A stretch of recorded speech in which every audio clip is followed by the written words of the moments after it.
Then taking you to penalties, I think they won it. The Carabao, they won it 9. 11. Yeah, it was around. Yeah, 11.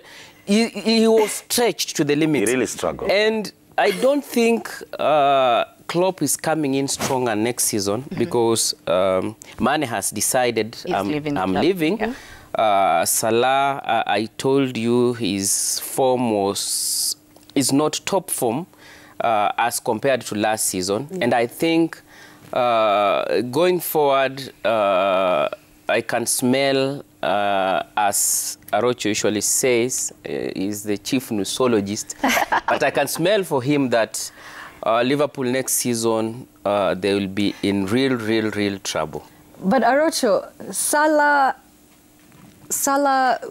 played well at the start of the season. Yeah. So you can say it's 2022, but he's had a rough 2022, losing the African Cup of Nations final, not making it to the World Cup. And you can see it took a lot out of his confidence. Yeah. So it's a matter of time, or is that it for Salah? Now we're seeing. He was devastated. Look at his body language. The moment the final whistle was blown, I could see even Mane was going to console him. I think Mane has had some success in the year. In fact, if Mane was to choose between the Champions League and the African Cup of Nations, which one would he have picked? I think home is best. Yeah. So. Could have. But look at the fact that Liverpool has played in 3 finals without scoring a goal. That is a statement. When you talk about Klopp picking up pieces next season, I think it might also be disastrous for Liverpool, because I am not seeing them even having the pieces to pick. Diaz is a good piece to pick. Yes, he's a good piece to pick, but look at his performance in the finals. I normally describe a good player with your performance in big matches. Diaz was off form, and in fact, that's why he was pulled out. He could not really... Casemiro was on form. Yes, but now look at the fact that Casemiro held Diaz, he held Mane, he held Salah. At least one of them could have done something. I feel that Salah really disappointed. In fact, there was I was reading some article where Liverpool fans were really hard on Salah, simply because he was not the Salah we were expecting. Yeah. Big players appear in big matches. If you're a big player and you don't appear in big match, then you're not a big player. Actually, Mkami, Liverpool are to blame because they lost a lot of chances in the first half. They couldn't make good use of the chances, and they went on crying. So just go back to the drawing board, uangalia walikosea wapi. Like, ukiangalia Jurgen Klopp, he was asked how long he took to build Liverpool. It took him 5 years to build Liverpool. So maybe I'll go maybe I'll go against your thoughts. Kwangu mimi nafikiria he will maybe come back stronger in the next season. Yeah. How? He's also losing Divock Origi, a very lucky striker. Why did they put Origi in, considering how well he was not even in the starting or even the 18? Yeah. I looked, in fact, I was particular to look for Origi. I think the last match they played, when he bade farewell to the fans, that was his last match. And I feel very bad for Origi. Origi has been quite instrumental. More so, the comebacks, the major comebacks for even the Champions League they won. Yeah, the major comebacks. His. I can slightly rate Origi above Mane in big matches, as far as Liverpool is concerned. Because look at the fact that he brought Liverpool from ashes in the semi-final of the Champions League, and the team performed. Mane, Salah have not really performed when they're playing for Liverpool. In big matches. Mane is leaving Liverpool. Is he making the right decision? Is it time for his career? To me, I think he's making the right decision because look at his age. He has achieved everything at Liverpool. So what else? Let him have a new experience, because at Liverpool, I think for him it's up. He has won the Champions League. He has won the Premier League. He has won the FA Cup. He has won the Carabao Cup. I think he has nothing left in the English Premier League. He can have a new experience. Probably same to Mane, to Salah. Probably again same to Divock Origi. So the problems now are left with the Klopp, and I think he also needs to rethink his future, because At Liverpool, he has won everything that they can win. Maybe he can also look for his chances at Bayern, which is struggling, and try and rescue his home team. Yeah, Arocho, where does Salah go? Because Mane is being linked to Bayern Munich. But for Salah, which club would suit him the best, or where would he prosper? I beg to differ with the thought that he needs to leave Liverpool. When you leave a big team, you need to leave while you're on top. You're on a roll. Mane might say that he's going to play in the World Cup. At least he'll showcase his talent in a bigger arena.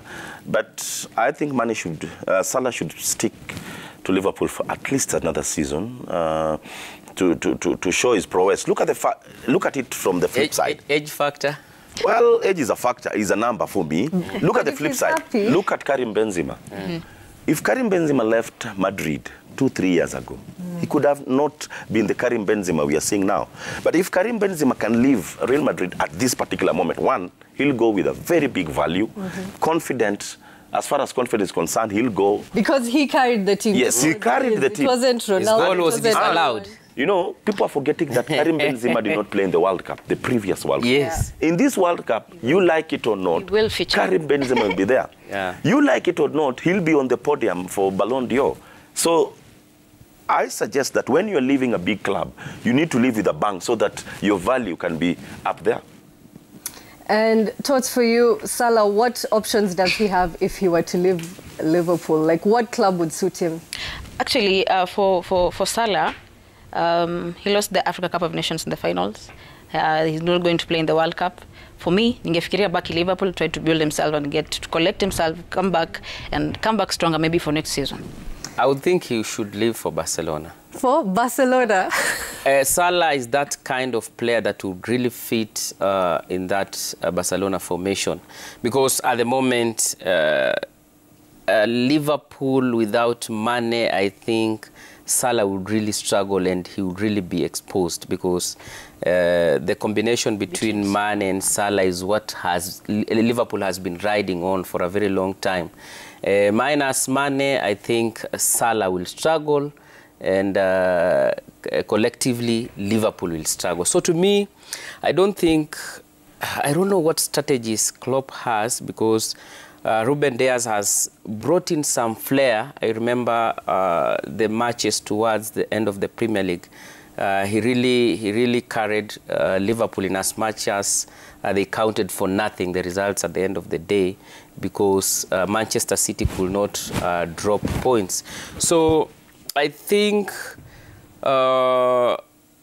Klopp's strategy at the end of the season did not work out well, because he has lost both the Champions League and the Premier League, I would say, by a whisker. And that is very, very bad. History won't remember it by a whisker. Yeah, it won't remember. Like that's why I'm saying it will be very, very hard for him to pick the pieces and start up again for the next season, if the pieces are there, as Arocho would say. And you know, Arocho, the backbone is there, because it was when Virgil van Dijk and Alisson came into the club that everything changed. The season without Van Dijk, when he was injured, is one that they didn't perform well. The next season, they won the Premier League. You said defense was not working well in the final. Van Dijk was still working on an injury. He had gotten injured during the English Premier League. So the backbone is there. Is Chitera calling it too early? Well, I normally call it the spine. I don't think the spine is there. It's broken. It's shaky. There's a fracture on the spine, because I normally talk of Alisson in goal, Van Dijk in the defense, then up front, Sane. I like what Diaz has brought to Liverpool, but he didn't convince me in the finals. He needed to have done far much better than how he performed. And I'm vindicated, because you look at the fact that he was pulled out. If he performed, then I think the court could have reconsidered that move. But the confidence at Liverpool moving into the next season will be way low. Because look, the main caps are gone. More painful losing it. Yes, the big caps are gone. The big caps are gone. And the big caps normally bring the confidence in the team. I hope that the few players who are going to play in the World Cup are going to perform.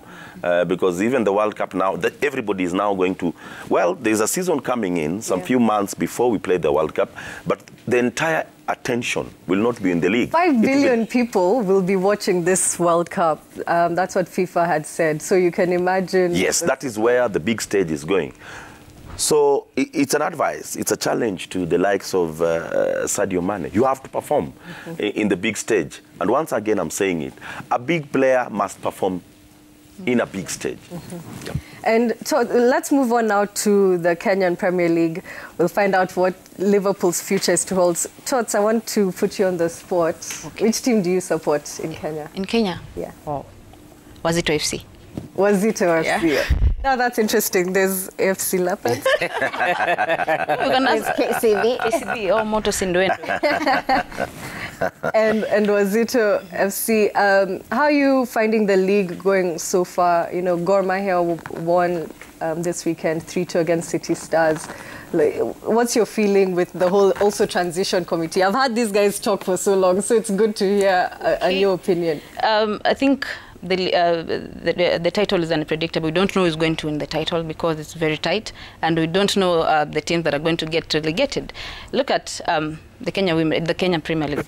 Kakamega Homeboyz at the second place, Tusker nafasi ya kwanza, ukiangalia Bandari at number 3.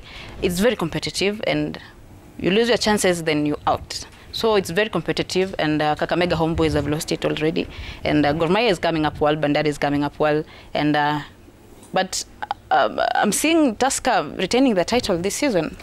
Arusha, KCB have also already lost it. They also lost it. A long time ago. Well, I consider defeat here. KCB, I think there was a lot of pressure onto the team after the performance we had last season.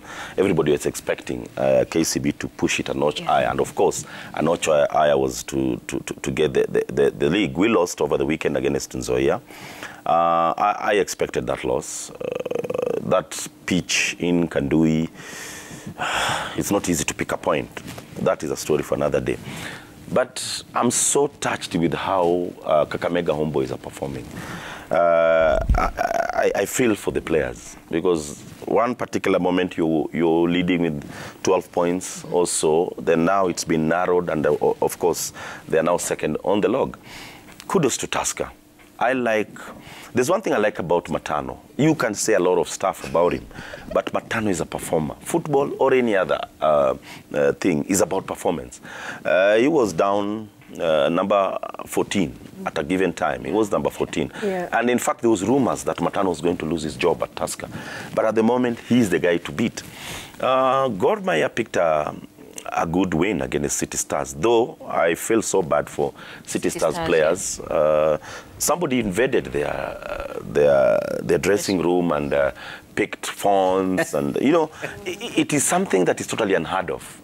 More so at Kasarani. Kasarani is quite safe because the dressing room, I think they should be locked or something. But I feel so bad because players lost a lot of valuables off the pitch. I think whoever did this was so strategic. When the game was on in the first half, they were so busy because the concentration was in the pitch. They went and picked the valuables for So at halftime is when they... When the players... In fact, the game was... The restart of second half was delayed for 5 minutes. Because when the players went into their dressing room, they realized that, hey, somebody was here. There were bags were all over, and they had, you know, it really affected. It affected them because you concentrate. How do you concentrate on the pitch while you don't know what's happening on the other side? The other match that I'd like to talk about is FC Leopards. Guys, if there's a team that is on an upward trajectory, is FC Leopards. Look at the fact that FC Leopards went to Buhungu and picked 3 points. Convincingly, 2 goals against Kakamega Homeboyz. Kudos to Shikanda. I like what Shikanda has been doing. I've been saying it on this show. Shikanda might not be a lot of things, but Shikanda has brought a lot of stability at FC Leopards. There is stability. There is stability. I like the way Shitera is smiling. But guys, there is stability. There might not be financial stability, but that psychological stability is there at Leopards. Shitera, why are you laughing? I'm laughing because Arocho is trying to bring a very delicious food while the patient is in an ICU bed. You see, the food is good, but it won't help you. You see, Shikanda promised us when he took over that the next season FC Leopards will really be champions. We're still waiting. Wanasema kwa Kiswahili kwamba whatever Arsenal is doing, I mean, FC Leopards is doing at the moment, it's just a drop in the ocean. Their wins will count for nothing because this is what has been happening to them, trying to give a very strong finish when they will have started well. To me, the moment Shikanda messed up with the technical bench when Kimani was dropped is when FC Leopards lost the direction. Look at Kimani at Bandari. Look at what he's doing. He has chances to win the KPL title. What if he wins? So these are the things that we are talking about. The inclusion of some new signings, including John Mark Makwata back to FC Leopards, are bringing life to FC Leopards. But what are these wins? Are they going to add anything? No. Look, the last time FC Leopards won a trophy was in 20... Let me interject. 2012. Yes, let me interject. Right? I'm sorry I'm interjecting. It's a decade. Nyakea came in, Makwata came in. The reason why these players came in late is because there was a FIFA sanction. Guys, let's be fair to the current FC Leopards management. FC Leopards has been From which season? Like what seasons? You know, because the coaches have changed. How many coaches have FC Leopards had? Soccer is not an event. It is a process. But you're talking when FC about Leopards started, it's 3 years since Shikanda came into helm. The first year was perhaps building. The second year is where they made the blunder that he's talking about. So he built, demolished, and he's building wait. He's talking about a mistake, but for me it's not a mistake. At that particular time, Anthony Kimani had not qualified. He didn't have the papers to be the head coach of FC Leopards. When he went to Bandari, he was an assistant coach, came for training, and got his B license. And that's why now he can be head coach at Bandari. But he managed FC Leopards, and there was stability. He was as an interim coach. There was you see, he was not given that opportunity. You see, that's why we usually, in any training, because the papers don't disqualify you. Yeah, they don't disqualify you. Remember, Vihiga Queens were taken to Cairo with a coach, I would say, did not have the papers. Yeah. They brought in a standing coach who assisted the coach, and you could see how the ladies performed until the FIFA sanctions came in that really disrupted their performance. So to me, that is not here nor there, because even in your training, you are given that opportunity to go for internship while still on training so that you can qualify. So to me, that's not an excuse. Kimani was giving results. Actually, he picked a point against a very formidable Gor at that point. True or false? Yes. Yes. So you have no basis to tell me that Kimani did not get the job because he did not have the licenses. We were not playing for CAF matches. No. Yeah. By the time we would have qualified for... You'd have gotten. It's the same as Bandari. Because at that moment, you do not need the licenses you're talking about. Yeah. When is the last time FC qualified for the Continental Championship? No, that's a very lame How many coaches has Shikanda hired before Ausans? Guys, before we move to that, you know, for you to be a head coach at the Kenya Premier League, you must have some basic papers. I'm not saying that Kimani didn't have the papers, but by then he could just be an interim coach. He could not be the head coach. But you can be interim coach. Which would have been given to him as he awaits graduation, our point is FC Leopards picked a point, 3 points in Kakamega towards the end of the season. One game. Kudos. I think from whatever Chitara is saying it's like the FC Leopards fans had a lot of expectations with the FC Leopards this season. Correct. Walitaka kushinda ligi lakini imeenda. So wana machungu ya kutoshinda ligi. Ndio nasema whatever Arocho is giving us. No, because FC Leopards lost a lot of players at the start of the season. Yes. And they were even playing with the academy players when they were sanctioned. So that's not stability. No. That's not stability. No. I'm talking about the ultimate You see result. where I'm coming from. When Shikanda took over, he promised heavens. Yes. Yeah? Then what happened? Hell. Talks your team, Wazito FC. Do you see them avoiding the drop, or it's over for them? Yeah, I believe in Fred Ambani, who is the head coach of Wazito, and the boys are playing well, but his luck haijakuwa on their side. Ukiangalia jana they lost at Nyayo Stadium against Bidco, which was it was very disappointing. But I spoke to Coach Fred Ambani. He's optimistic, and he's going to avoid the relegation. You know, Agal Toto is being diplomatic. The bottom line at Wazito is that they don't have money. You know, guys, football without money is like having a family. You're having 4 wives and you don't have money. You cannot maintain. In this age and time, Wazito, I think the last payment is some time back. They have not paid. They have accrued allowances. You know, they're even selling some of the assets. I think the team is winding. Yeah. You see, she's laughing. She's laughing because she's being diplomatic. Wazito is not doing well, not because they don't have a good coach, not because they don't have a good But what team. happened to the Wazito we knew? Yeah. They don't have money. They don't have money. Where did No, the big boss. Yeah. No, you know, what I liked about the big boss, when he had his money, he could really talk. These days, the big boss doesn't say anything. He used to throw words left, right, and center because he could. Even and one Twitter. day, I liked what he said on Twitter. I'm talking over my money. You know, I'm not just talking. But what I like about him, he brought some stability in the team. He even brought a lot of assets around the team. He's the only... got funds. Yes, they brought in, but those were paid funds. No. She's paid. But no, not her. No, I'm not paid. I'm not paid to support Wazito. But trust you me, we're not going to get relegated from this season. They are not. From the league Wazito is not going to be relegated simply because we have Vihiga, who is also performing Vihiga disastrously. Madare. We're having Madare, who just waliinua mkono wakasema sisi, let's go. So we can compare Wazito to no. We cannot compare Wazito to Sofapaka. I wanted to compare them to Sofapaka. At least better. Sofapaka came in with a bang. Yeah. They won their Premier League, their debut on their debut, and kudos to Arocho's colleague. One and only Robert Batano. Why are you calling? He's not my colleague. You know what? He has facts.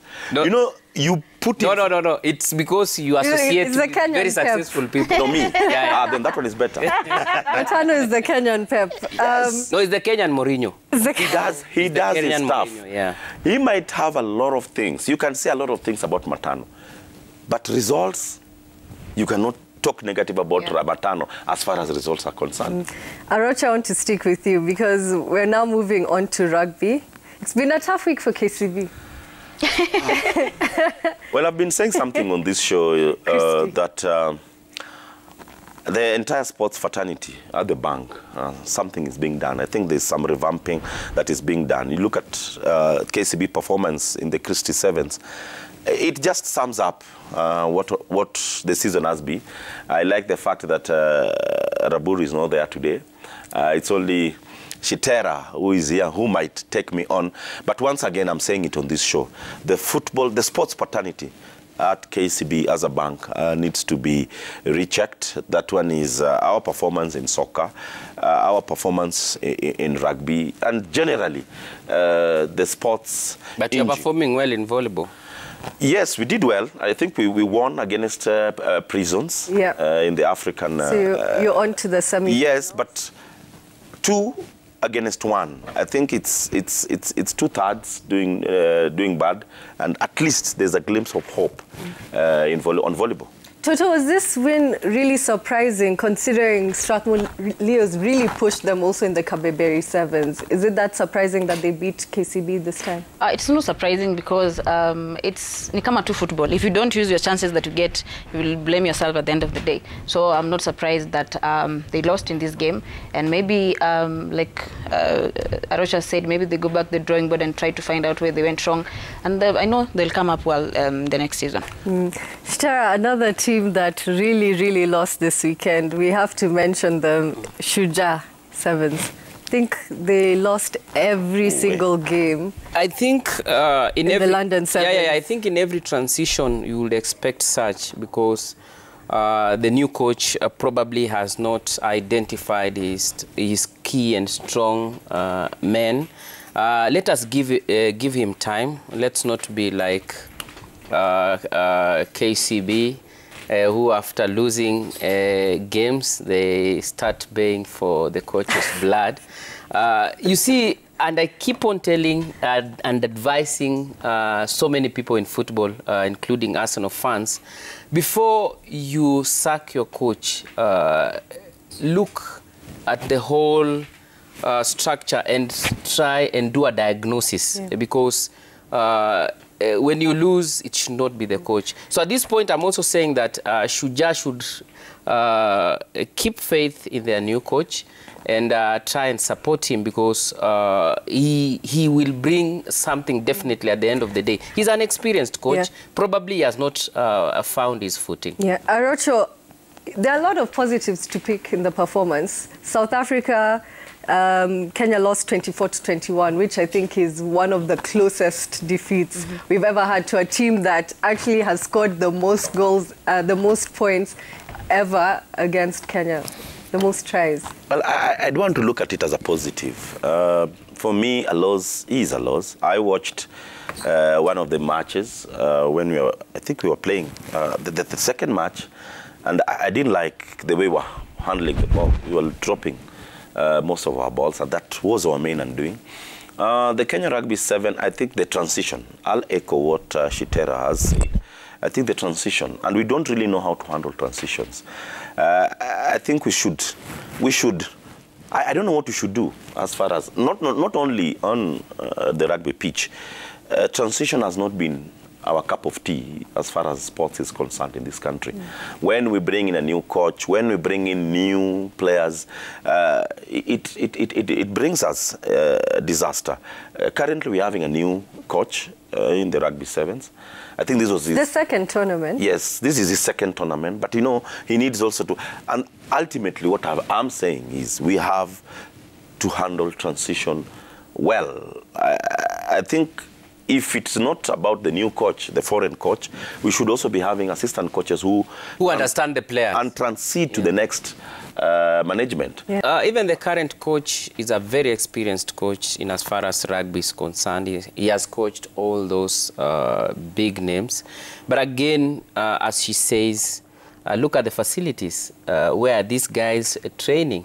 You see, even sometimes... How often are they training? How often are they training? Actually, Kenya has really tried. Even how did we pick up from the pandemic? You see, we really had a very long break. How has been our preparations? And in as much as you try and liken Kenya rugby team to the likes of teams in the USA, France, South Africa, we have really tried. Look at our facilities. Where we train. And it's, again, a wake-up call to the government. And let South us have Africa, a sports facility. South Africa Sevens team, that is your job. That is your job. Like you're coming to play. Yes, you are paid for that. So you can ask any rugby player who plays in the national team ama local league, uliza analipwa pesa ngapi kwa mwezi. Analipwa pesa ngapi na anafanya kazi gani? What do they do? What do they do? They'll be, I'm a lawyer, I'm this, I'm a chef, you know. After job, ndio anakuja training. So we really need to invest in sports. And as we said last week, we also need to have a government, a cabinet secretary, administrators who have that passion for sports, who understand the sports. I gave the example of Samuel Eto'o in Cameroon. Yeah, he's hands-on because he understands what and he's rich means. Enough. He doesn't need to steal. Doesn't need to steal. You see? Sometime in football when we had Sami Sholei at the helm with Sam Nyamweya, I started seeing some hope, but he did not last. I think he only lasted for a year. He was kicked out before he even knew. Before even he settled. So those are the things we are talking about. You need to have someone who understands the sports to even guide the person managing. And echoing that, Knock has really been doing well since Paul Tergat took over. And, you know, he's an invested, athlete. You know, and Paul Tergat, again, I can equal him to Eto'o. Yes. He doesn't need to... What in a nutshell you guys are saying is that we need somebody who has lived, let's say, football or sports to be at the helm. Yes. I saw the World Cup trophy here. Over the weekend, and for me it really touched me. It touched me because we are very far away from that trophy. The fact that we cannot even qualify for we cannot even participate in the qualification tournament. It is a statement. And it's really interesting because it's come for the last, I think, 4 World Cups. Yeah. And Uhuru Kenyatta has said the last 2, because it came in 2018, exact same speech. I think it could have been verbatim. It was just, I hope to one day see Kenya lift this trophy. We'll put in the requirements that we need as government. And at this stage, we're not even in FIFA. That is a formality statement for me. But I think we cannot really blame the government as such. Why am I saying so? Look at the World Cup qualifiers that we've been in. We had a chartered flight for the national team to go and play. What did we miss? We had each and everything. At times you blame it's called a what? the bird that picks chicken. It's called the chicks. Yes, chicks. It's called a what? A cross? Mwewe. You blame the mwewe, but you also need to look at the faranga. What were they doing outside? We have to look at this thing holistically. When we blame Kenya as a country that we have not qualified for the World Cup, we have to also blame everybody that is a stakeholder. We as journalists, we have to be blamed because at times you don't call out the ills that happen in the game. We have also to blame, majorly, the federation, because these are the people who are believed to be they are believed to be the experts. So we blame them. But of course, ultimately, the government will come in as the single largest stakeholder. They will come in to be blamed. But on this occasion, where do we pick the government? We had a chartered plane from Nairobi in the qualifying of the AFCON to Morocco. All allowance paid. You went, lost 5-0. Where do you blame the government? Who was the coach? No. That's why I'm saying, who even picked the coach? Yeah. But again, you see, the World Cup trophy to me is a very good gesture because I think Kenya has not qualified. Kenya has been sanctioned. But I think we are among how many countries in Africa that have not qualified that the trophy came to? I think we are the only country. So that statement alone tells you that FIFA is really concerned or loves Kenya. But you don't love ourselves. Passionate. Kenyans are passionate. Because there were queues outside for people wanting to take a photo with the trophy. So we don't take such gestures positively. When the trophy now moves down to South Africa or to any other country that has qualified, we erase that memory. So I think we are going through a turbulence in football. I pray that we overcome it. And once you overcome it, I think it is a very bitter lesson that we have learned, that whenever we are back at that table, we should never joke with that business again. But for me, I don't see the need of bringing the cup to Kenya, and yet we don't take part in international activities. And the cup is beautiful. Yeah, it is beautiful. We're manifesting. But it is not the original cup. But anyway, you remember sometimes in high school, we didn't like mathematics, but we were motivated. That's a conspiracy theory. We were motivated by some books called Solving Problems. Yeah, it was very expensive, but a parent could sacrifice and buy that book for you to have some love for mathematics. You see, probably lifting you from a D just class. Say you had a problem with the mathematics. No, I'm giving an example. Oh, okay. I'm giving an example. It might be me, I agree, but it was a motivational factor to lift you from your base. Probably not to get a B+ or an A, but at least a C. Okay. So the World Cup trophy tour to Kenya, it's a motivational factor that yes, you have not qualified for the World Cup, but you can do it. You're not so let us take it. When are we going? You can do it. When? Let us take it positively. No, I think it was more or less a commercial.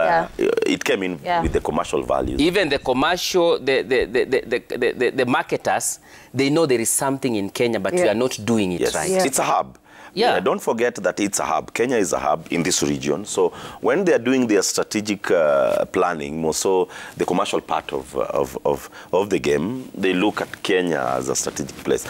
But all said and done, guys, we need to make sure that when is it coming up again? 2027?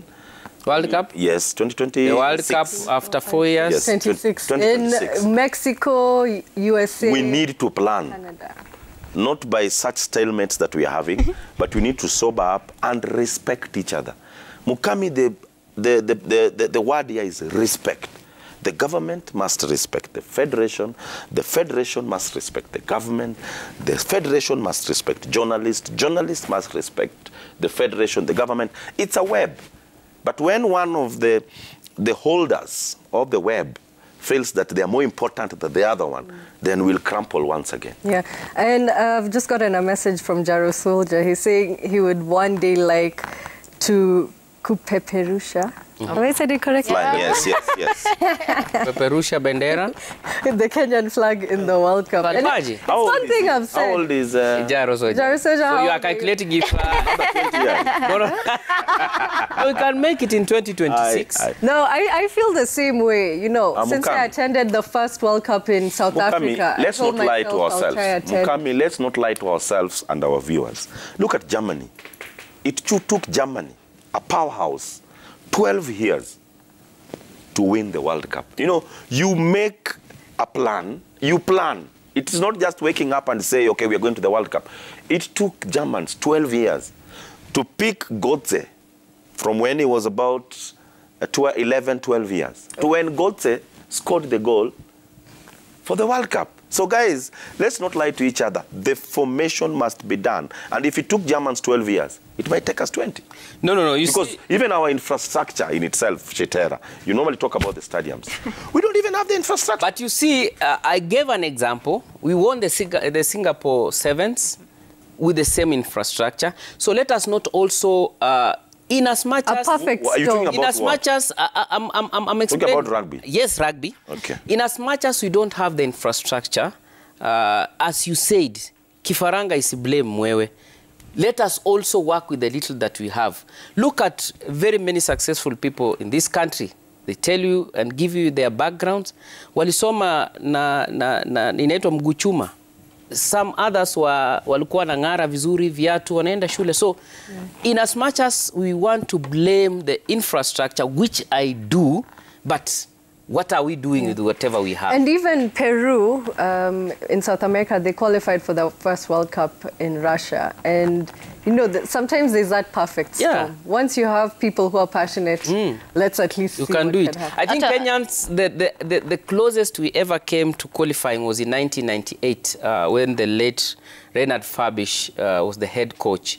Were it not for the 3-0 we lost in Nigeria, we were very, very close to qualifying for the World Cup. Mukambi, you remember the 2018 World Cup. Who knew that Croatia was going to be in the finals?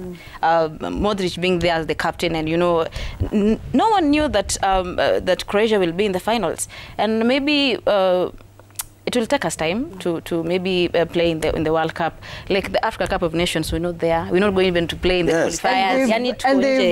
I'll give you Arocho.